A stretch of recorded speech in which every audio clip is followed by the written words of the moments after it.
Hello বন্ধুরা, ভালোবাসার সকল রকমের গল্প পেতে এক্ষুনি আমাদের খোকনস ফিল্ম চ্যানেলটি সাবস্ক্রাইব করে পাশ থাকা বেল আইকনটি বাজিয়ে দিও। কলিং বেলের আওয়াজ পেয়ে দরজা খুলতে এগিয়ে গেলাম। বাবা এসেছে বোধহয়। লুকিং গ্লাস দিয়ে অপরিচিত ব্যক্তিকে দেখে আমি আর দরজা খুললাম না। টি শার্ট আর প্লাজো পরা অবস্থায় কোনো অপরিচিত ব্যক্তির সামনে যাওয়া সম্ভব না। অজ্ঞতাই মাকে বললাম দরজা খুলতে। আমি আমার রুমে ঢুকে দরজা চাপিয়ে দিলাম। 1 মিনিটের মাথায় আম্মুর ডাক, ইলি এদিকে আয় তো। আমি যথেষ্ট বিরক্তি হলাম, বললাম এখন আসতে পারবো না।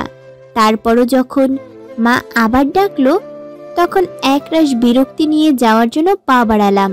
যাওয়ার সময় শালটা গায়ে জড়িয়ে নিলাম। তোর নামে নাকি একটা পার্সেল এসেছে, তুই ছাড়া নাকি অন্য কারোর হাতে দেবে না।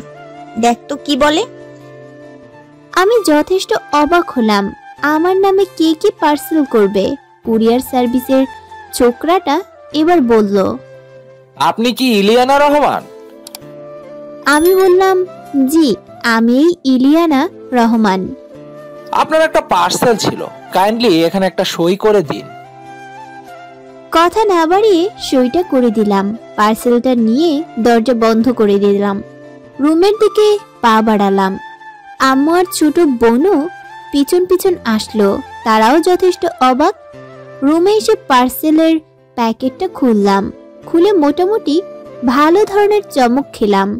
খুব সুন্দর একটা সাদা নীল জামদানি শাড়ি। দেখেই বোঝা যাচ্ছে শাড়িটা দামি। এত দামি শাড়ি কে পাঠালো? কি উপলক্ষে বা পাঠালো? আম্মু আমার হাত থেকে শাড়িটা নিয়ে ভাঁজ খুলে দেখতে লাগলো। আমি দ্রুত পার্সেলের উপর থাকা কাগজটায় প্রেরকের নামের জায়গাটায় চোখ বুলালাম। অদ্ভুত ব্যাপার, প্রেরকের নাম, ঠিকানা বা ফোন নাম্বার কিছুই দেয়া নেই। এটা কোন ধরনের ফাজলামি? মায়ের দিকে তাকাতেই দেখি মা শাড়ির ভাঁজ থেকে একটা কাগজ বের করলো। আমি মায়ের হাত থেকে কাগজটা নিয়ে দেখলাম সেটাতে কিছু লেখা আছে। হাতের লেখাটাও প্রচন্ড সুন্দর। আগ্রহ নিয়ে পড়তে শুরু করলাম। সম্বোধন ছাড়াই চিঠি শুরু করলাম। কিছু মনে করো না যেন। আমি জানি তোমার জামদানি শাড়ি খুবই পছন্দের, তাই এই ছোট্ট উপহারটা গ্রহণ করো। ইতি, শুভাকাঙ্ক্ষী। চিরকুট পরে আগা মাথা কিছুই বুঝলাম না। আম্মু কেমন সন্দেহের চোখে আমার দিকে তাকিয়ে রইল। আমি বললাম, তুমি আমার দিকে এভাবে তাকিয়ে আছো কেন? আমি সত্যিই জানি না এটা কে পাঠিয়েছে। সত্যি করে বলিলি, তোর কাহিনীটা কি? 2 মাস পর তোর বিয়ে, আর এর মধ্যে এসব কি শুরু হয়েছে? তোর এই বিয়েতে আপত্তি থাকলে 3 বছর আগেই বলতি। 3 বছর ধরে বিয়ে ঠিকঠাক, পাড়া প্রতিবেশী আত্মীয় স্বজন সবাই জানে তোর বিয়ের কথা। এই শেষ বেলায় এসে বাপের মান সম্মান কি খোয়াবি?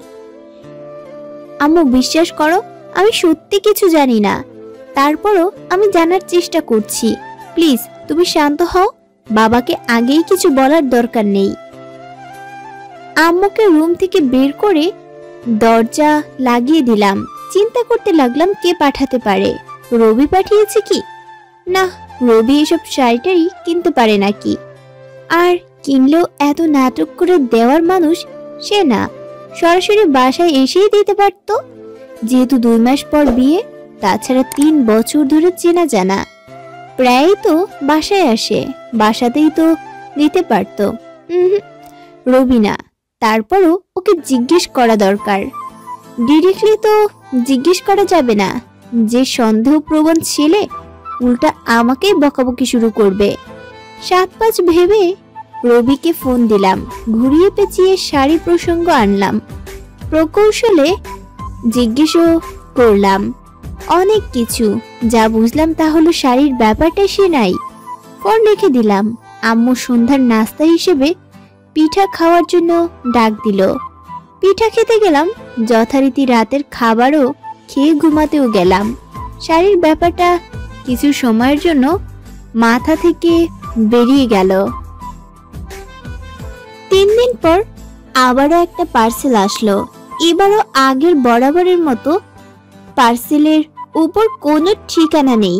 আম্মু আমার দিকে অগ্নি দৃষ্টি দিল। আমি কুরিয়ারের ছেলেটাকে বললাম, আমি এটা নিব না, আপনি ফেরত নিয়ে যান। ছেলেটা বলল, সরি ম্যাম, এটা আপনাকে নিতে হবে, অন্যথায় আপনার দরজার সামনে রেখেই আমাকে চলে যেতে হবে। প্রচন্ড বিরক্তি নিয়ে পার্সেলটা নিয়ে রুমে ঢুকলাম। যথারীতি আম্মু আসলো।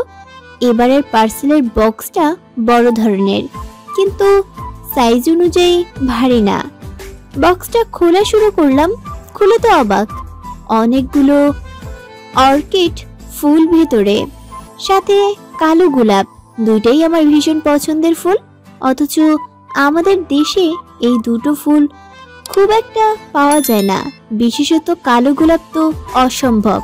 আম্মু বেশ অবাক। এবার আমাকে আবার বকাবকি শুরু করলো। কাহিনী কি বলবি আমাকে? ঝেড়ে কাশ বলতেছি, আজকে তোর বাবাকে সব বলবো আমি। ডেলি ডেলি কি মস্করা শুরু করেছো?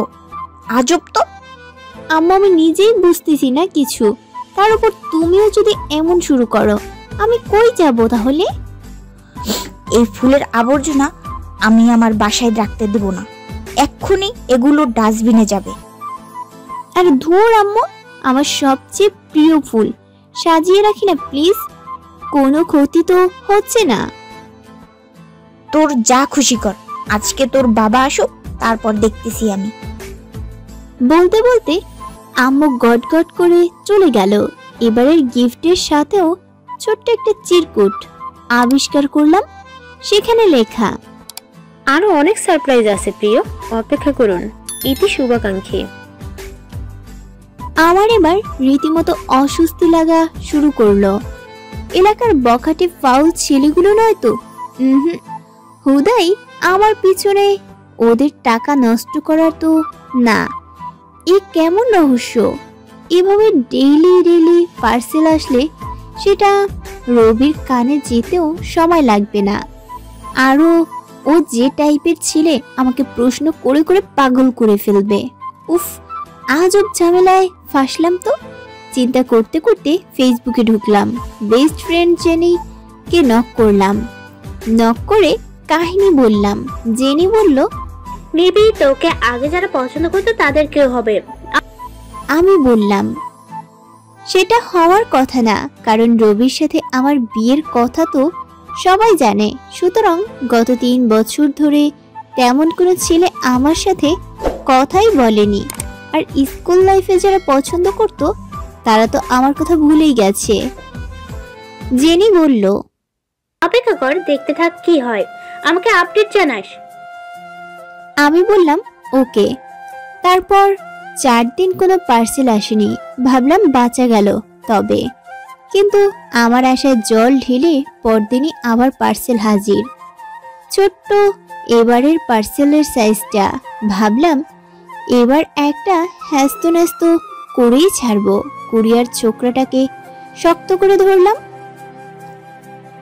আজকে ওকে বলতেই হবে। অনেক জোরাজুরির পরও ছেলেটা জানালো সে কিছুই জানে না। তড়িঘড়ি করে পার্সেলটা দিয়ে কোনো রকমে পালিয়ে গেল।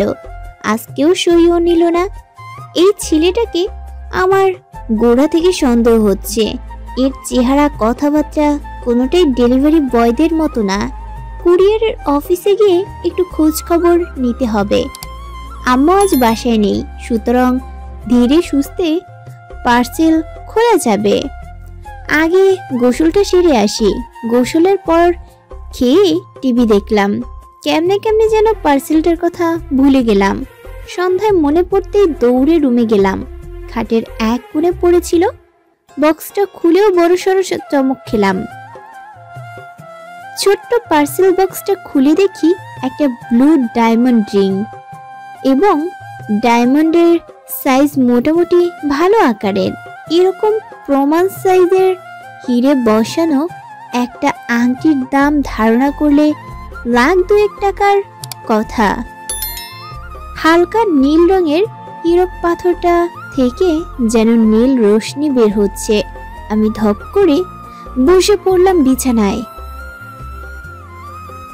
এটা যদি আম্মু দেখে তাহলে মেরেই ফেলবে আমাকে। এত দামি দামি জিনিস কে শুধু শুধু আমাকে দিচ্ছে? রবি তো দিচ্ছে না, আর শুভ্র দেওয়ার তো প্রশ্নই ওঠে না, কারণ শুভ্র বা রবি কারোরই এখন এত দামি উপহার দেওয়ার সামর্থ্য হয়নি। আমি এমন উপহার আশাও করি না। জেনিকে কল দিয়ে দ্রুত ঘটনা বললাম। হীরার আংটিটা আমার পার্সোনাল লকারে তুলে রাখলাম। শুভ্রর জন্য নব থিয়েটার এর ক্যাফের ভেতর অপেক্ষা করছি। আমরা বেশিরভাগ সময় এইখানটাতেই দেখা করি। জায়গাটা সেফ জোন আমাদের জন্য। শুভ্র পরিচয় দেয়া যাক। শুভ্র আমার প্রেমিক, সোজা বাংলায় যাকে বলে। আমি ঘর বাঁধার স্বপ্ন দেখি, সে হলো শুভ্র।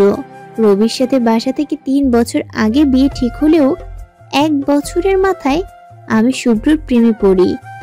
1 বছরে রবির আর আমার আচরণগত এবং মতামতগত অমিলের কারণেই হয়তো আমি শুভ্রর সাথে জড়িয়ে যাই। শুভ্র পুরো আমার ধাঁচের, দুজনেই একরকম। তাই আমার শখ আর ইচ্ছেগুলোকে সে সবসময় ফার্স্ট প্রায়োরিটি দেয়। এই দিক থেকে রবি 10-এ 0।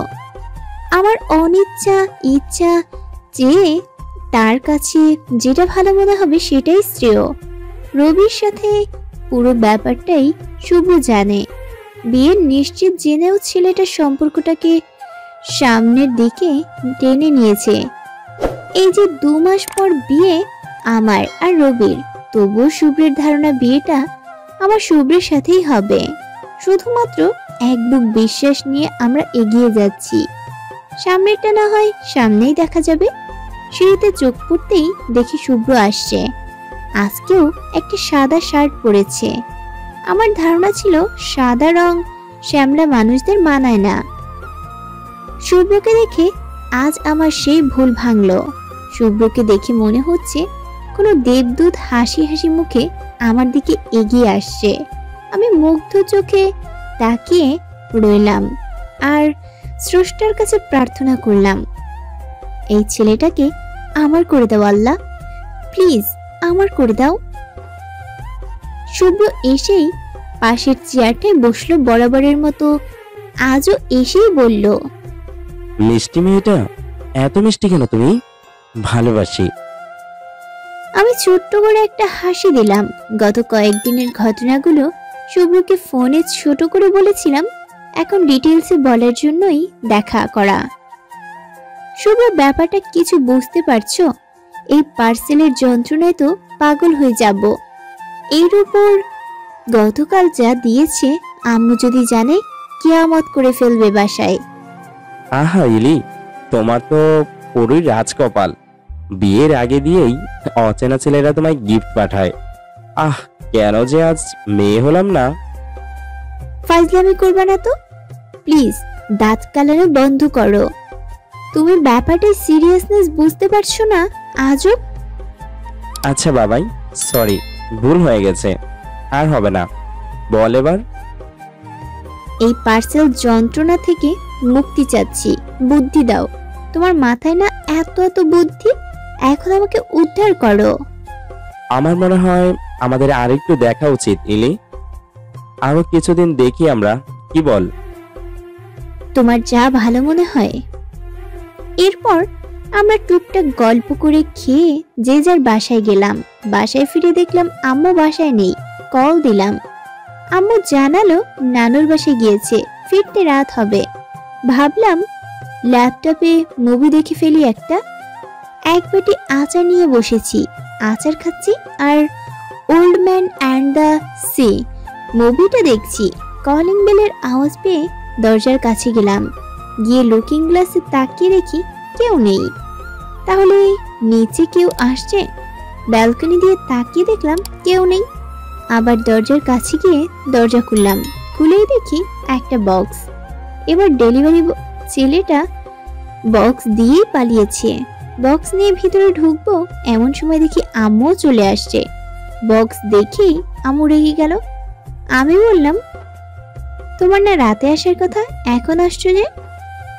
আম্মুর কথার জবাব পেয়ে গেলাম যখন দেখলাম আম্মুর পিছনে রবি এসেই বলল, এটা কিসের বক্স? তোমাকে না বলেছি অনলাইনে কেনাকাটা করার দরকার নেই? অপরিচিত ডেলিভারি বয়রা বাসায় আসবে, এই ব্যাপারটা আমার মোটেও পছন্দ না। তুমি সেটা জানো না? আমি কিছু বলার আগেই আম্মু বলল, আরে ইলিনা, আমি অর্ডার দিয়েছিলাম, সেটাই দিয়ে গেছে। যাক, আম্মু ব্যাপারটা ঘুরিয়ে দিল।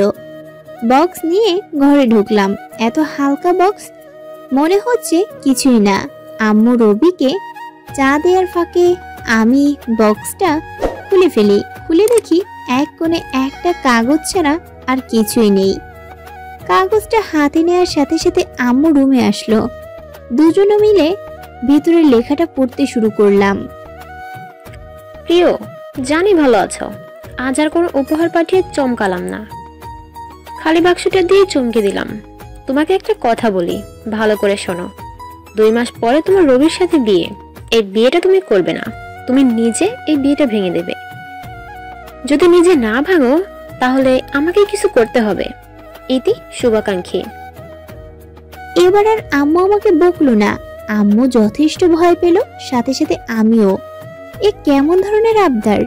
তবে কি শুভ বিয়েটা ভাঙার জন্য এই প্ল্যান করলো? 2 2 4 তো মিলছে না। শুভকে শক্ত করে ধরতে হবে। তার আগে দ্রুত কুরিয়ার অফিসে যেতে হবে। আম্মুকে বলে আমি বাসা থেকে তখনই বের হলাম। রিক্সা নিয়ে কুরিয়ার অফিসে গিয়ে আমার বাসার এরিয়ায় ডেলিভারি বয়দের খোঁজ নিলাম। ওই এলাকায় 2 জন পার্সেল সাপ্লাই দিয়ে থাকে। 2 জনকে ডাকা হলো। অবাক হয়ে দেখলাম এরা 2 জনের কেউই আমাকে পার্সেল দেয়নি। বাসায় ফিরলাম, যা বুঝলাম তা হলো আমার সন্দেহই ঠিক। উনি কোনো ডেলিভারি বয়ই না। তাহলে কি গিফটসগুলো উনি দিচ্ছে, নাকি তা কিভাবে হয়? উনি তো, আমি তো ওনাকে কোনোদিন দেখিনি। নাকি কেউ হাতে হাতে পাঠাচ্ছে ওনার মাধ্যমে? উফ, এই রহস্যর সমাধান কি? কে এই শুভাকাঙ্ক্ষী? বিয়েটা ভেঙে দিতে বলছেই বা কেন? বাসায় ফিরে দেখি আব্বু বাসায় এসেছে আর রবি চলে গিয়েছে। আম্মু আব্বুকে পুরো ঘটনা প্রথম থেকে বলল। যেহেতু হীরার আংটিটার কথা আম্মু নিজেই জানে না, তাই সেটা আব্বুও জানলো না। আব্বু ঘটনা শুনে চিন্তিত হয়ে গেল, বলল, বিয়ের আগে দিয়ে এরকম উড়ো চিঠি আসে, কিন্তু এরকম দামি শাড়ি, ফুল এগুলো তো কেউ সাত করে পাঠায় না। ব্যাপারটা অদ্ভুত বটে। আমি রুমে চলে আসলাম। মাথাটা ধরে আছে। আজকের কাহিনী শুভ্রকে বলতে হবে। আজ আর সম্ভব না, কাল বরং বলবো।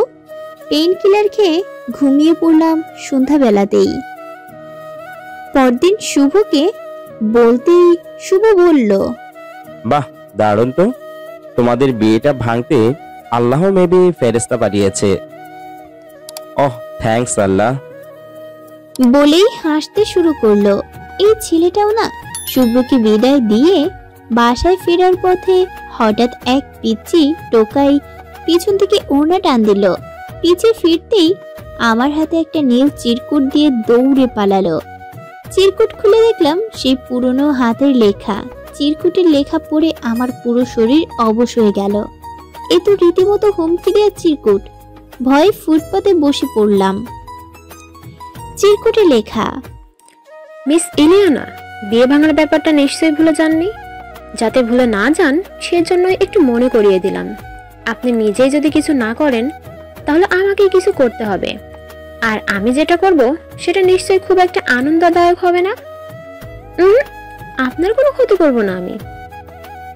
তবুও আপনার আশেপাশের মানুষগুলোও তো আপনার আপনজন, তাই নয় কি? ভালো থাকবেন, ইতি শুভাকাঙ্ক্ষী। আস্তে আস্তে উঠে দাঁড়ালাম। কেমন যেন লাগছে। এই মানসিক যন্ত্রণা আর নিতে পারছি না। বাসার পথ আর সামান্য একটু, তবুও রিক্সা নিলাম। বাসায় গিয়ে আম্মুকে চিরকুটটা দেখালাম। আম্মু রীতিমতো ভয়ে কাঁপছে। আম্মু বারবার আমাকে একই প্রশ্ন করছে, বল না মা ইলি, তোর আগে কোনো সম্পর্ক ছিল? থাকলে সেই ছেলের নাম ঠিকানা বল। আমি বললাম, না মা, কতবার বলবো, আগে কোনো রিলেশন ছিল না। ইনফ্যাক্ট যারা পছন্দ করে আমাকে বা করতো তারা নিতান্তই গোবেচারা ধরনের। তাহলে তোর বিয়ে কেন ভাঙতে চাচ্ছে এটা আমাকে বোঝা। তোর বিয়ে ভেঙে নিশ্চয়ই এই গিফট পাঠানো ছেলে তোকে বিয়ে করতে চাইবে। এটা কি বললাম? এই বিয়ে ভাঙলে যে বিয়ের প্রস্তাব পাঠাবে তাকেই আম্মু এই বিয়ে ভাঙার প্ল্যান ভাববে। তাহলে যদি কোনোভাবে শুভ্র প্রস্তাব আনে আম্মু তো ওকেই দোষী ভাববে। আমি বললাম পরে কি আসবে না আসবে সেগুলো পরেই দেখা যাবে, আপাতত 1 কাপ চা দাও, আদা দিয়ে মাথা ঘুরাচ্ছে। পরদিন থেকে টানা 7 দিনের 7টা গিফট এলো, তবে কোনো চিরকুট এলো না। নেল পলিশের সেট, রবি পাথরের জুয়েলারি, 1 সেট বই, কানের দুল, বাহিরের কিছু কসমেটিক্স গিফটস হিসেবে আসলো। অধিকাংশই মেলি জিনিস। কোনো ছেলের পক্ষে এত সুন্দর সুন্দর জিনিস পছন্দ করে কেনা খুবই কঠিন। যে ছেলে এগুলো পছন্দ করে কিনেছে নিঃসন্দেহে সে প্রচন্ড রুচিশীল, অথবা সে তার কোনো ফ্যাশন সচেতন বান্ধবীকে নিয়ে কিনেছেন। আর দেখে যতদূর বুঝলাম এগুলো দেশের বাইরের প্রোডাক্ট। শুভ্রকে এ ব্যাপারে কিছু বলতেই ইচ্ছে করে না, বললেই শুরু করে ওর ফাউল পেঁচাল। আমার ইলি বাবুটারে কে যে এত ভালোবাসে রে।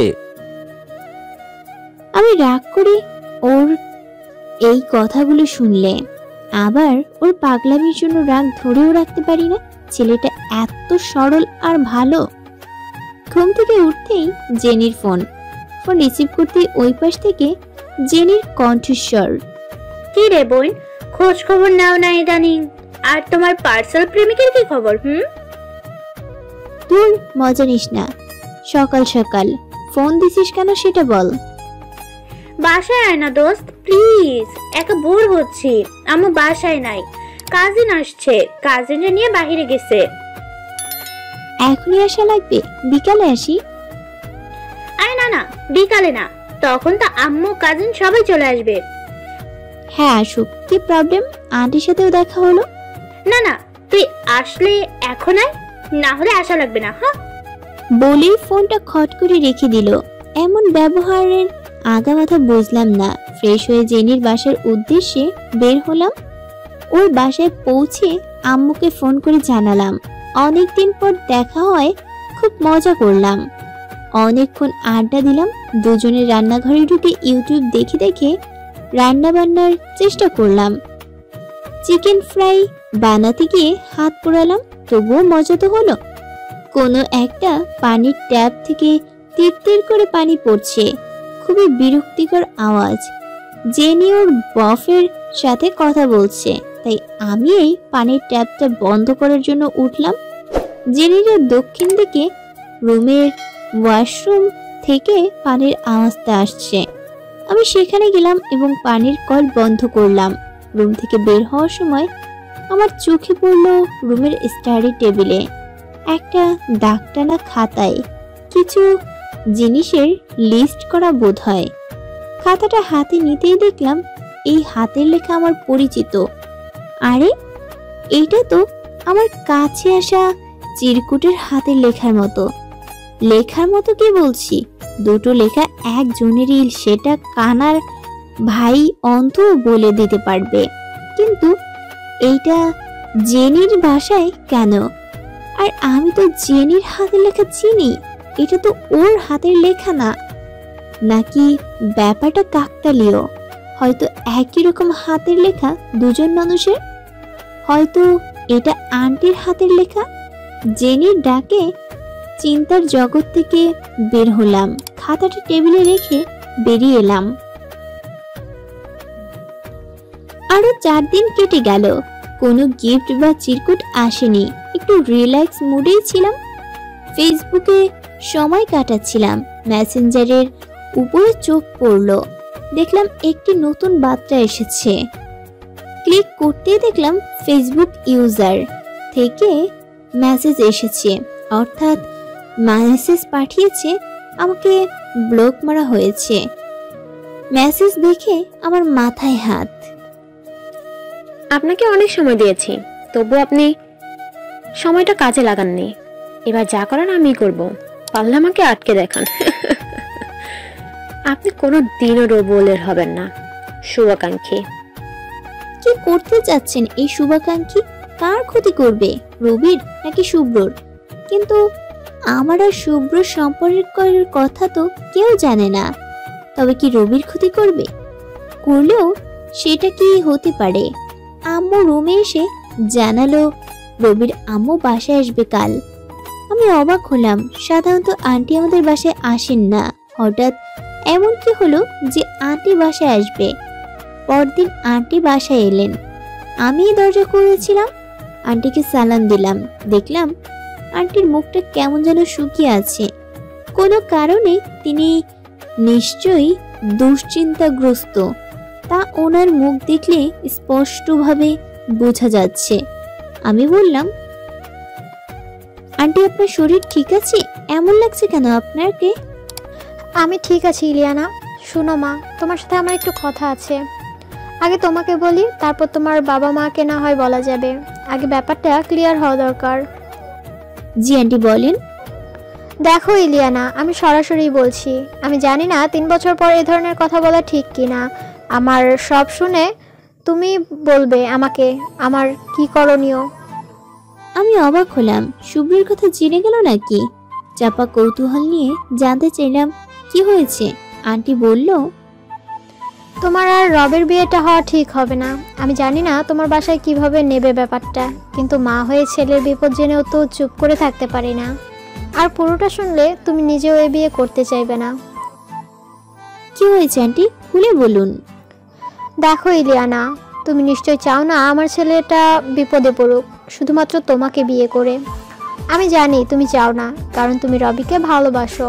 ভালোবাসার মানুষের বিপদে কারণ যদি তুমি হও, তাহলে নিশ্চয়ই তুমি সরে যাবে, তার বিপদ হতে দেবে না, তাই নয় কি? আমি বেশি কিছু বলতে চাই না। আমার ছেলেটাকে তুমি বিপদে ফেলো না প্লিজ। বিয়েটা করো না। এই বিয়ে আমি হতে দিতে পারি না। বলেই আন্টি কাঁদতে শুরু করলেন। আমি বিব্রত হলাম খুব। বললাম, আন্টি আপনাকে কে কি বলছে? আপনি আমাকে বলুন, আগে আমার পুরোটা শোনা দরকার। আর রবি কি এসব জানে? আন্টি একটু পানি খেয়ে বলতে শুরু করলো। আমি খালি শুনছি আর অবাক হচ্ছি। আর কত কিছু দেখবো এই জীবনে। রবির মা বলতে শুরু করলেন, গতকাল রাত 12:30-এর দিকে আমার মোবাইলে কল আসে। জানোই তো আমি 11টার দিকেই শুয়ে পড়ি। কল আসায় ঘুমের মধ্যেই কলটা তুলি। এবার তুমি এই রেকর্ডটা শোনো। অপর প্রান্ত থেকে একজন গম্ভীর গলার ছেলে সালাম দিল। ওয়ালাইকুম সালাম। কেমন আছেন খালাম্মা? ভালো। কে তুমি, আবির নাকি? আপনি আমাকে চিনবেন না খালাম্মা, খালি যা বলি সেটা মন দিয়ে শুনেন।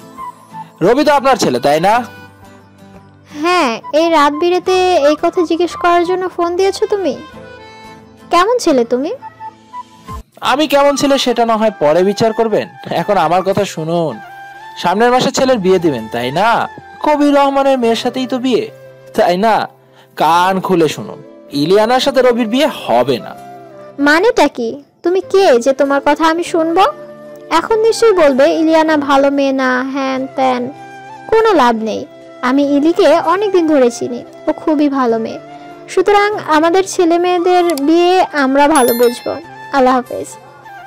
আরে দাঁড়ান খালাম্মা, সবই দেখি জানেন। শুনুন, রবি যদি ইলিকে বিয়ে করে তাহলে বিয়ের দিনই হবে ওর জীবনের শেষ দিন।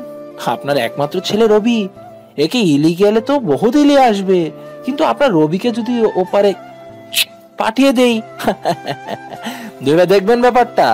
আর এটা মোটেও ফাঁকা আওয়াজ নয়, বুঝলেন? এবার কি করবেন আপনি ভেবে দেখেন। আর আমার কথা রবিকে বলার মতো বোকামি নিশ্চয়ই আপনি করবেন না, কারণ রবি অত্যন্ত ভালো ছেলে। সে সব হুমকি ধামকি ভয় পাবে না, বরং সে ইলিকে প্রচন্ড ভালোবাসে। তাই এসব বিশ্বাস না করে বিয়ে করতে চলে যাবে। আর এমন হলে তো রবি টাটা বাই বাই। এখন কিভাবে আপনার ছেলেকে বাঁচাবেন সেটা আপনিই ভাবুন। গুড নাইট খালাম্মা। হ্যালো হ্যালো, শুনো, হ্যালো। এবার বলো মা, আমি কি করব? আমার একটা মাত্র ছেলে।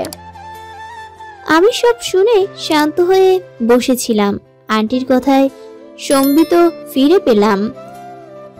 শীতল গলায় বললাম, আমি আম্মুকে ডাকি, আপনি আম্মুর সাথে কথা বলুন আর চিন্তা করবেন না। আপনি রবিকে বলুন আমাকে আপনি মেনে নেবেন না, অথবা অন্য যা খুশি বলুন। আমি আমাকে বিয়ে করার জন্য রবিকে ফোর্স করব না। আমার এই বিয়ে না হলে কোনো আপত্তি নেই। তুমি রাগ করে এসব বলছো, তাই না? আমি জানি তুমিও রবিকে খুবই ভালোবাসো, কিন্তু থাক না আন্টি, হয়তো বাসি হয়তো বাসি না, তবে ওর জীবনের মূল্য আমার কাছে কিংবা আমাদের কাছে বেশি। আমি জানি না এই কাজটা কারা করছে আর কেন করছে, আল্লাহর হাতে ছেড়ে দিলাম সব। আম্মুকে আন্টির রুমে পাঠিয়ে দিলাম। তাদের ভেতর কি কথোপকথন হলো আমি জানি না। প্রচন্ড কান্না পাচ্ছে, বালিশে মুখ দিয়ে কাঁদলাম। যদিও আমার তো খুশি হবার কথা শুভ্রর কাছে যাওয়ার, আর কোনো বাধা থাকলো না, তবুও কেন কষ্ট হচ্ছে। আমি তো রবিকে ভালোবাসি না, তাহলে আমি তো শুভ্রকে চাই, তবু কেন এই অন্তর্দহন? পুরনো কথাগুলো এত মনে পড়ছে বা কেন? রাতে রবির বাবা মা আর আমার বাবার ভিতর বেশ অনেকক্ষণ কথাবার্তা হলো। তারা অবশেষে বিয়েটা না হওয়ার সিদ্ধান্ত নিল। যদিও তাদের বারবার এটা ভাবা ছিল যে সমাজের লোকজন কি বলবে। 3 বছরে তো আত্মীয় স্বজন, পাড়া প্রতিবেশী, আব্বুর কলিগ সবাই জেনে গিয়েছিল রবি আর ইলির বিয়েই হবে। তবুও রবির জীবনের কথা ভেবে আন্টি আঙ্কেল এই বিয়ে না হওয়ার দিকেই মত দিলেন, আর আমার বাবা মা মেনে নিলেন, এই ভেবে যে সত্যি যদি বিয়ের দিন কিংবা বিয়ের পর পর রবির কিছু হয় তাহলে আমার জীবনটার কি হবে। অতঃপর বিয়েটা ভেঙে গেল। যদিও রবি খুব চেষ্টা করেছিল, কিন্তু শেষে আন্টির মাথার কসম খেয়েও সবটা মেনে নিল। পরদিন থেকেই রবিদের সাথে আমাদের যোগাযোগ পুরোপুরি বন্ধ। বিয়ে ভেঙে গেল, এত বড় ব্যাপারটা তো জেনিকে জানাতেই হয়। ফোন দিতে গিয়ে দেখলাম ব্যালেন্স শেষ। ভাবলাম তাহলে ফেসবুকে বলি। জেনির সাথে আমার কনভারসেশন ডিলিট করাই থাকে সব সময়, কারণ দুজন মেয়ে বেস্ট ফ্রেন্ডের ইনবক্সে যে পরিমাণ গালি থাকে তা দেখলে যে কেউ অজ্ঞান হয়ে যেতে পারে। যাই হোক, জেনির প্রোফাইলে গিয়ে মেসেজ অপশনে ক্লিক করব, তখনই দেখলাম জেনি ছবি আপলোড দিয়েছে। একটু স্ক্রল করে ছবিটা দেখলাম। ছবিতে জেনির পাশে একজন মোটামুটি সুন্দরী তরুণী, আর পাশে একটা কিউট বাচ্চা।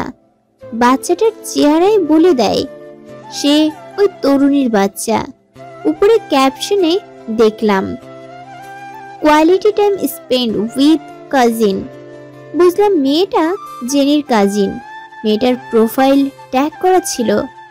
মেয়েটার ছবি দেখার জন্য প্রোফাইলে ঢুকলাম। প্রায় দিন 10 পর আবারও একটা পার্সেল পেলাম। মুস্কি হাসলাম একটু। ঘরে এনে খুলে দেখলাম খুব দামি একটা পাথরের মূর্তি, সাথে গোটা গোটা অক্ষরে সেই আগের হাতের লেখায় ছোট্ট একটু লেখা। এবারের সম্বোধনটা প্রিয় নয়, বরং লেখা, কি মিছিলি, তবে বিয়েটা ভাঙলে তো তোমার জন্য আমার কষ্টই হচ্ছে। আহারে, 3 বছরের ভালোবাসা। যাই হোক, ভালো থেকো এই কামনা করি। আমার পক্ষ থেকে তোমার জন্য এটি শেষ উপহার। রবি দেশের বাইরে চলে গেল হঠাৎ করেই। আমি জানলাম রবি অস্ট্রেলিয়া যাওয়ার ঠিক 26 ঘন্টা পর। তবে কেন গেল তা জানতে পারলাম না। পুরো ব্যাপারটা এতটা ধোঁয়াশা। পুরো ব্যাপারটা গোড়া থেকে ভাবতে শুরু করলাম। পার্সেল আসার দিন থেকে আজ অবধি প্রত্যেকটা ব্যাপার নিয়ে অঙ্ক মিলাতে বসলাম। এই জটিল অঙ্কের ভেতর বড় জট একটাই, সেটা খুললেই বাকিটা আপনা আপনি সমাধান হবে। কেউ একজন মুখোশ পরে আছে, কিন্তু সেটা কে? রবির মা, নাকি জেনি, নাকি শুভ্র, অথবা রবি নিজেই, নাকি একের অধিক কেউ? হঠাৎ পুরো ব্যাপারটা আমার কাছে পরিষ্কার হয়ে গেল। ফোন দিয়ে শুভ্রকে বললাম আগামীকাল বিকেলে দেখা করতে। আমি আর সাইমা মুখোমুখি বসে আছি। কফি এসেছে অনেকক্ষণ, দুজনের কেউই মুখে দিচ্ছি না। নীরবতা ভেঙে সাইমা বলল, কেন রেখেছ? আমি হাসলাম, বললাম, কিছু প্রশ্নের উত্তর খুঁজছি, উত্তরগুলো আপনার কাছে আছে। আমি তোমার কোনো প্রশ্নের উত্তর দিতে বাধ্য নই। আপনি বাধ্য সাইমা। এতদিন অনেক চাল চেলেছেন, কিন্তু শেষ চালে কিস্তিমাত আমি করব। আমি মেয়েটা খুব একটা চালাক না হলেও একদম বোকাও নই। আমার মেয়ে বাসায় একা একা, তাছাড়া আমার একটা কাজ আছে, আমি উঠব। ধীরে সাইমা, ধীরে বসুন এখানে চুপ করে। আপনার মেয়ে সুহা এই মুহূর্তে আমার দায়িত্বে। এই রেস্টুরেন্টের নিচে গেম জোনে এখন সে, সুতরাং চুপচাপ বসে থাকুন। ভয় পাবেন না, আমি সুহার কিছুই করব না, কারণ আমি আপনার মতো নই। তবে একান্ত বাধ্য হলে বলো, কি জানতে চাও? আমার আর রবির বিয়েটা কেন ভাঙলেন? রবিকে? দয়া করে কোনো অভিনয় করবেন না। বিশ্বাস করো, রবি নামের আমি কাউকেই চিনি না। তাই নাকি? আচ্ছা, আপনি বুয়েট মেকানিক্যাল 10 ব্যাচের না? হ্যাঁ, মানে তোমাকে কে বললো? সেটা ইম্পর্টেন্ট না। আচ্ছা, দেখি দেখি আপনার হাতে এই কাটা দাগটা কিসের? কিছু না, এমনি কেটে গিয়েছিল অনেক আগে। সাইমা, ভার্সিটি লাইফে প্রথম সেমিস্টার থেকে আপনি কার জন্য পাগল ছিলেন, মনে পড়ে কিছু? তোমাকে পুরনো কাসন্দি ঘাটতে কে বলেছে? এক্স্যাক্টলি সাইমা, কে বলেছে? যাই হোক, বুঝলাম আপনি রবির জন্য পাগল ছিলেন, কিন্তু রবি তো আপনাকে কোনোদিনও পাত্তা দেয়নি। ব্যাচমেটের সাথে প্রেম করা রবির মতো ছেলের পক্ষে সম্ভবই ছিল না। তবুও আপনি ছেঁচড়া মেয়েদের মতো পাগলামি করেছেন। ভার্সিটির অথরিটি পর্যন্ত এই ব্যাপারটা জানতো। হাত কাটছেন, হসপিটালে দৌড়াদৌড়ি করতে হয়েছে আপনাকে নিয়ে, তারপরও কোনো লাভ হয়নি। রবি আপনাকে বিন্দু মাত্র পাত্তা দেয়নি। আমি রবিকে সত্যিই ভালোবাসতাম। সেটা কি দোষের ছিল? ও কেন আমার ভালোবাসার দাম দিল না? সাইমা, কান্না বন্ধ করুন দয়া করে। ভালোবাসাটা একতরফা ছিল, এখানে রবির কোনো দোষ ছিল না। তবুও আপনি কেন এই কাজটা করলেন? আপনি তো বিয়ে করেই নিয়েছিলেন, বিয়ে করে জার্মান চলে গেছেন, একটা সুন্দর ফুটফুটে মেয়েও আছে আপনার। তবুও রবি আর আমার বিয়েটা আপনার কেন ভাঙতে হলো? আমি যে তোমাদের বিয়ে ভেঙেছি তার প্রমাণ কি? কি দিয়ে প্রমাণ করবে? প্রমাণ? আদৌ কি আমার এটা প্রমাণ করার কোনো প্রয়োজন আছে? হাস্যকর কথা। শুনুন সাইমা, আমার একটা প্রমাণ করার কোনো প্রয়োজন নেই, তবে এই কাজগুলো আপনারই। আমাকে পাঠানো পার্সেল আর চিরকুট আপনারই দেয়া। প্রত্যেকটা উপহার একজন রুচিশীল এবং ধনাঢ্য মেয়ে ছাড়া কোনো ছেলের পক্ষে কেনা সম্ভব না। আর আমাকে দেয়া কসমেটিক্সগুলো পিছনে মেড ইন জার্মান লেখা ছিল। এটা দেখে তুমি বুঝে গেলে এগুলো আমার কাজ? তাছাড়া আমাকেই বা খুঁজে পেলে কিভাবে? খুব সহজ। জেনির বাসায় আপনার হাতের লেখা আমি দেখেছিলাম, আর জেনির আপনাকে ট্যাগ দেওয়া ছবি থেকে আমি আপনার প্রোফাইল পেয়েছি। প্রোফাইলে ঢুকে বুয়েট মেকানিক্যাল ব্যাচ 10-এর দেখেই আমি কাহিনী যাবতীয় বুঝে নিয়েছিলাম। বাকিটা রবি অন্য ক্লাসমেটদের জিজ্ঞেস করতেই পরিষ্কার হয়ে যায়। এবার দয়া করে আমাকে এটা বলুন, আপনার বিয়ে হওয়ার পরও এত বছর পর এসে আমাদের পিছনে কেন লাগলেন? সুখেই তো ছিলেন, তাই না? আমার মাস 6 আগে ডিভোর্স হয়ে গিয়েছিল ইলিনা। ও আচ্ছা, তাই বুঝি পুরনো প্রেম উতলে পড়ছে। আচ্ছা, আপনি ভাবলেন কি করে যে রবি আগেই আপনাকে পাত্তা দেয়নি? সে এখন এক বাচ্চা সহ আপনাকে পাত্তা দিবে?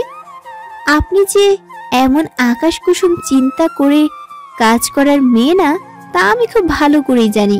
আসল কথাটা বলুন। সাইমা একটা দীর্ঘশ্বাস নিয়ে বলতে শুরু করলো। রবিকে আমি প্রচন্ড ভালোবাসতাম। ইনফ্যাক্ট অনেক মেয়েই ওকে পছন্দ করত, তবে আমি একটু বেশিই বোধ হয়। একদিন লাইব্রেরিতে রবির সাথে ধাক্কা খেয়ে পড়ে যাই। পায়ে প্রচন্ড ব্যথা পেয়েছিলাম সেদিন। রবি দুঃখিত হওয়ার ভঙ্গিতে সরি বলে তাড়াহুড়ো করে ধরে নিয়ে গেছিল আমাকে। ডাক্তার বলেছিল সামান্য মস্কেছে, ব্যাপার না। তবুও ও আমায় ধরে আমার বাসা অব্দি দিয়ে এলো। বোধহয় দায়িত্ববোধ থেকেই করেছিল কাজটা। কিন্তু আমার অবুঝ মন ভাবলো রবিও বুঝে আমাকে পছন্দ করে। পরে অবশ্য আমার ভুল ভেঙেছিল, কিন্তু তবুও মনকে মানাতে পারিনি। প্রচন্ড পাগলামি করেছি। আমার কোটিপতি বাবা রবিকে ডেকে পাঠিয়েছিল, খুব বুঝিয়েছিলেন, কিন্তু রবি পরিষ্কার ভাষায় না বলে দেয়। এরপর বাবা আমাকে তার পছন্দ করা ছেলের সাথে বিয়ে দিয়ে দিল। আমি বললাম, তারপর রবির সাথে যোগাযোগ বন্ধ করে দিলেন? কফির কাপে চুমুক দিয়ে সাইমা বলল, না, পুরোপুরি ভাবে ওকে ভোলা আমার পক্ষে অসম্ভব ছিল। ও আমাকে সব জায়গা থেকে ব্লক দিল। শেষে ফেক আইডি খুলে ওকে ফলো দিলাম। তারপর শেষ 3 মাস আগে তোমার সাথে রবির একটা ছবি দেখলাম ফেসবুকে। বিশ্বাস করো, আমি কিছুই করতাম না, যদি না এটা জানতাম যে রবি তোমাকে পাগলের মতো ভালোবাসে। আমাদের রবি সব সময় বলতো সে অবশ্যই বেস্ট একটা মেয়েকে বিয়ে করবে। খুব আগ্রহ ছিল দেখার কে সেই মেয়ে। তোমার সাথে পিক দেওয়া দেখে তোমার অ্যাকাউন্টে গিয়ে দেখলাম তুমি আমার এক মিউচুয়াল খুঁজতে গিয়ে আবিষ্কার করলাম তুমি আমার আপন খালাতো বোন জেনির বেস্ট ফ্রেন্ড। ওর থেকেই জানলাম তোমাদের নাকি অনেক আগের প্রেম। রবিও যে তোমাকে প্রচন্ড ভালোবাসে সেটাও জানলাম। খুব হিংসে হচ্ছিল তোমাকে, জানো তো এলিনা। জেনির থেকে আস্তে আস্তে ইনফরমেশন দিলাম তোমার ব্যাপারে। একটা সময় জেনি ধরে ফেললো ব্যাপারটা, কিন্তু জানাই তো বেস্ট ফ্রেন্ডগুলো কখনো কখনো সাপ হয়, সাপ। তুমি দুর্ভাগ্য বলতে পারো। ও আমাকেই সাহায্য করলো। কিছু পূর্ব শত্রুতা ছিল তোমাদের মাঝে, যেটা তুমি বললেও জেনি বলেনি। আমি আশ্চর্য হলাম। জেনি শুনে এই কাজ করেছে, আমি এটা কল্পনাতেও ভাবিনি। সাইমা আবার বলতে শুরু করলো, তোমার বাসার ঠিকানা জেনে ইচ্ছা করে দামে গিফট পাঠানো শুরু করলাম। এর কারণ কি বলতে পারো? কারণ খুবই সোজা, যাতে প্রাথমিকভাবে সবাই ভাবে এটা কোনো ছেলের কাজ যে কিনা আমাকে পছন্দ করে। বাহ, বেশ বুদ্ধিমতী মেয়ে তো তুমি। এখানে বুদ্ধিমত্তার কিছুই নেই, কমন সেন্স। তারপর বলুন। এরপর তোমাকে চিরকুট দিয়ে বিয়ে ভাঙতে বললাম। যখন রাজি হলে না, তখন রবির মায়ের ফোনে আমার বন্ধুকে দিয়ে ফোন করিয়ে রবিকে মেরে ফেলার হুমকি দিলাম। অথচ আমি মরে গেলেও রবিকে মারতাম না, মারার প্রয়োজন হলে তোমাকে মারতাম। তবুও রবিকে মারার হুমকি কেন দিয়েছি জানো? জানি, কারণ আমাকে মারার হুমকি দিলে আমি পাত্তা দিতাম না, আর আমাকে মারার হুমকি দিলে আপনি ধরা পড়ে যেতেন। সবাই বুঝে ফেলতো কোনো ছেলে আমাকে পছন্দ করে না, বরং এই সব কিছুর পেছনে আছে কোনো মেয়ে যার সাথে রবির অতীত জড়িয়ে। আপনি সহজেই ধরা পড়ে যেতেন। আর পার্সেল আনা ছেলেটা আপনার বন্ধু, তাই না? রবির মায়ের ফোনের রেকর্ড শুনেই আমি এই ব্যাপারটা ধরে ফেলি। তুমি আসলে ট্যালেন্টেড একটা মেয়ে। রবি কি দেখে তোমাকে বেছে নিয়েছিল বেশ বুঝতে পারছি। তারপর বলুন। তারপর আর কি, আমার ভালোবাসার দাম যে দেয়নি, আমিও তাকে তার ভালোবাসার পেতে দেইনি। রবি তোমাকে পেল না মানে আমি পেতে দিলাম না। ভালোবাসার যুদ্ধে আমি 4 বছর আগে হেরে গিয়ে এখন জিতে গেছি। রবি হেরেছে ওর অহংকার, দেমাগ। ওকে পাওয়ার আশা আমি আর করি না। তবে এটা ভেবে আজীবন শান্তি পাবো যে আমি ওকে ওর ভালোবাসা পেতে দেইনি। আমার ভালোবাসাকে অপমান করার যোগ্য শাস্তি দিয়েছি। তাই সাইমা, এখন আমি যা বলবো তা শুনলে আপনি আর আজীবন শান্তিতে থাকার সুযোগটা পাবেন না। মানে এখনই বলছি, একটু অপেক্ষা করুন। শুভ্রকে কল দিয়ে সুহাকে নিয়ে উপরে আসতে বললাম। শুভ্র উপরে আসলো। সুহা দৌড় দিয়ে এসে সাইমার কোলে ঝাঁপিয়ে পড়ল। পরিচয় করিয়ে দেই, ও শুভ্র, আমার বয়ফ্রেন্ড। রবির সাথে সম্পর্ক শেষ হতে না হলেই বয়ফ্রেন্ড জুটিয়ে ফেলেছ? বাবা। জি না সাইমা, শুভ্রর সাথে আমার বেশ আগে থেকে সম্পর্ক। বলেই আমি তাচ্ছিল্যের হাসি হাসলাম। মানে? অবাক হচ্ছেন? আরো অবাক হওয়ার জন্য তৈরি হয়ে যান সাইমা। আমি শুধু শুভ্রকেই ভালোবাসি, ওই রবি টবিকে না। কিন্তু মজার ব্যাপার কি জানেন? শুভ্র আর আমার রিলেশনের কথা কেউ জানে না। জেনে জানলে হয়তো আপনাকে এত কষ্ট না করলেও হতো। আমি তো রবিকে নয়, শেষমেশ শুভ্রকেই বিয়ে করতাম। বিয়ের 6 মাস আগে থেকেই আমি রবির সাথে খারাপ ব্যবহার করতে শুরু করেছিলাম। ওকে বিভিন্নভাবে বুঝিয়েছিলামও যে আমি ওকে ভালোবাসি না, কিন্তু রবি কনফিউশনের মধ্যে থাকতো যে আমি আসলে কি করতে চাই। যাই হোক, আর যেভাবেই হোক বিয়েটা আমি শুভ্রকেই করতাম। রবিকে বিয়ে করলেও কোনোদিনও ওকে আমি ভালোবাসতে পারতাম কিনা বাসতাম না। শুনুন সাইমা। হ্যাঁ শুনছি, বলো। আপনি বলেছিলেন না রবি হেরে গেছে? আসলে রবি হারেনি। আমার সাথে বিয়ে হলে বরং সে হেরে যেত। আমার কাছে সে কষ্ট আর অপমান ছাড়া কিছুই পেত না। আপনি অজান্তেই খুব বড় উপকার করলেন রবির। ও এখন হয়তো ভালো দেখে একটা মেয়ে বিয়ে করে নেবে। রবি আপাতত দৃষ্টিতে হারালেও আসলে জিতে গেছে। রবি জিতেছে, আমি জিতেছি, জিতেছে শুভ্র, হেরেছেন শুধু আপনি সাইমা। ভালোবাসার যে খেলা আপনি খেলতে শুরু করেছিলেন তার ফলাফল এটাই। রবি হেরে গিয়েও জিতে গেল। আফসোস সাইমা, আপনার জন্য আমার আসলে বড্ড আফসোস হচ্ছে। সাইমা মাথা নিচু করে বসে আছে, চোখ দিয়ে টপ টপ করে পানি পড়ছে। আমি বা শুভ্র কোনো কথা বলছি না। রেস্টুরেন্ট ফাঁকা হওয়ায় পিনপতন নীরবতা। আমি নীরবতা ভাঙলাম। সাইমার দিকে বড় একটা ব্যাগ এগিয়ে দিলাম। সাইমার প্রশ্ন তোর চোখে দেখে প্রশ্ন করার আগেই জবাব দিলাম। এতে আমাকে পাঠানো আপনার উপহারগুলো রয়েছে, এগুলোর এখন আর কোনো প্রয়োজন নেই। আপনি নিয়ে যান এগুলো। না এলিনা, এগুলো তোমার জন্য কিনা, তুমিই রাখো প্লিজ। এগুলো ফেরত দিও না। তোমার শুভ্রের বিয়ের গিফট হিসেবে এগুলো রাখো প্লিজ। না সাইমা, আমি বরাবর জিতেই ভালোবাসি। এই উপহারগুলো নিয়ে আমি হেরে যেতে পারবো না। ভালো থাকবেন, আসছি। আশা করি বাকি জীবন আপনার মুখ দেখার প্রয়োজন হবে না।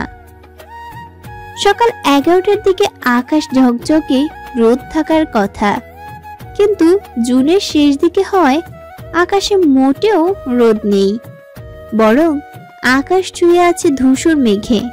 হয়তো কিছুক্ষণের মধ্যেই ধূসর কালো মেঘ হয়ে নামবে এই প্রতিযোগিতার পৃথিবীতে।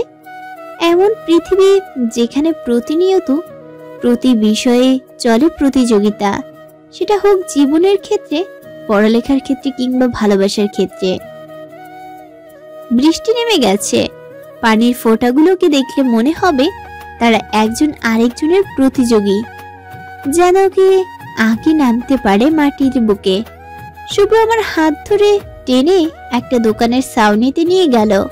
আমি বাধা দিয়ে বললাম, আজ না হয় বৃষ্টি জলেই যাওয়া পাওয়া আর না পাওয়ার হিসেবগুলো ধুয়ে ফেলি, আমাদের নতুন জীবন শুরু করি নতুন করে, নতুন রূপে। আমি কি হেরে গেলাম এলি? আমি শুভ্রর ঠোঁটে আমার আঙুলে স্পর্শ করিয়ে চুপ করালাম। শুভ্রকে কোনো ভালোবাসার পরাজয় স্পর্শ করতে পারে না। বৃষ্টিতে ভিজে নতুন জীবনের পথে পা দিলাম। রাস্তার পাশের পথ শিশুটার কাছ থেকে গোলাপ আর একগুচ্ছ কদম কিনল শুভ্র। কদমগুলো আমার হাতে দিয়ে গোলাপটা আমার চুলে গুজের আগ মুহূর্তে বললাম, 1 মিনিট শুভ্র, একটা কাজ এখনো বাকি। মোবাইল ফোনটা বের করে জেনিকে ব্লক দিলাম। আমার জীবনের সাপের প্রয়োজন নেই।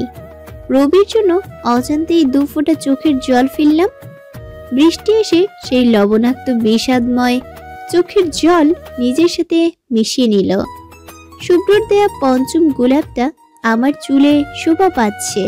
হালকা বৃষ্টি, তাজা গোলাপের ঘ্রাণ আর পৃথিবীর শুদ্ধতম মানুষটাকে নিয়ে ভালোবাসার পথে, নতুন পথে পা দিলাম। দূরে কোথাও থেকে আবছাভাবে ভেসে আসছে গানের সুর। বাদল দিনের প্রথম কদম ফুল করছে দান।